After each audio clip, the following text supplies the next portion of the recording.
So hapon na mga kamanok, medyo masalimsim na o paggabi na dito sa ating munting manukan.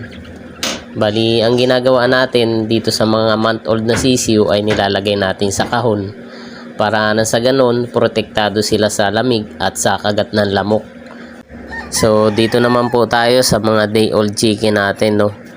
Kukunin lang natin yung kahon at ganun pa rin, iisa-isay natin silang hulihin at ilalagay sa kahon.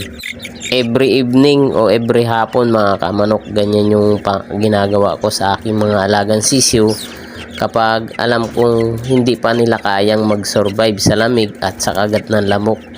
So ganyan po yung pamamaraan ko dahil hindi po ako naglalagay ng ilaw. So kung yung kanila namang inahin ay kasama nila, mas mainam.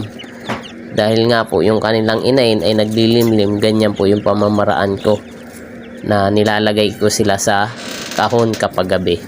Yun lang po, maraming salamat sa panonood.